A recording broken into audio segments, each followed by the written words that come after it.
ఏపీలో కోడి పందాలకు అంతా సిద్ధమవుతోంది. ఏలూరు జిల్లా ఎన్టీఆర్ జిల్లా సరిహద్దులో ఏర్పాటు చేసిన బరులు అందరినీ ఆకట్టుకుంటున్నాయి. ఇక్కడ కోడి పందాలు చూసేందుకు ఇతర రాష్ట్రాల నుంచి కూడా జనం వస్తారన్న అంచనాలతో భారీ ఏర్పాట్లు చేస్తున్నారు. ఇక్కడ జరిగే కోడి పందాల్లో కోట్ల రూపాయలు డబ్బులు చేతులు మారే అవకాశం ఉంది. మిర్జాపురంలో ఎకరాల కొద్ది స్థలాన్ని చదును చేసి బరులు ఏర్పాటు చేశారు. చూసేందుకు వచ్చే వారి కోసం గ్యాలరీలు కూడా సిద్ధం చేశారు. వందల కార్లు పట్టేలా ప్రత్యేకంగా పార్కింగ్ స్థలం కూడా సిద్ధం చేశారు. భారీ సినిమా షూటింగ్ ని అలాగే మినీ స్టేడియం ని తలపించేలా ఉన్నాయి ఇక్కడ ఏర్పాట్లు.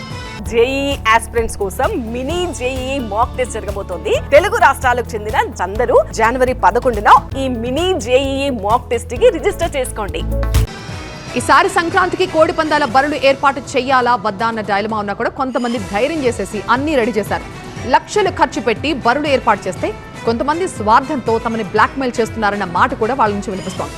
అందరికీ అందుబాటులో ఉండే ప్రాంతంలో బరులు ఏర్పాటు చేస్తే కొంతమంది అక్కడ వద్దని కోర్టులో పిటిషన్లు వేస్తున్నారంటున్నారు. ఆ తర్వాత లక్షల్లో డిమాండ్ చేస్తూ సెటిల్మెంట్లు చేసుకుంటున్నారని చెప్తున్నారు.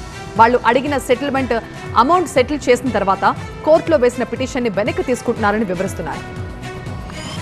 సంక్రాంతి సంబరాలకు అందరినీ ఆహ్వానిస్తున్నామంటున్నారు నిర్వాహకులు. దీనికోసం ఆహ్వాన పత్రికను కూడా ముద్రించారు.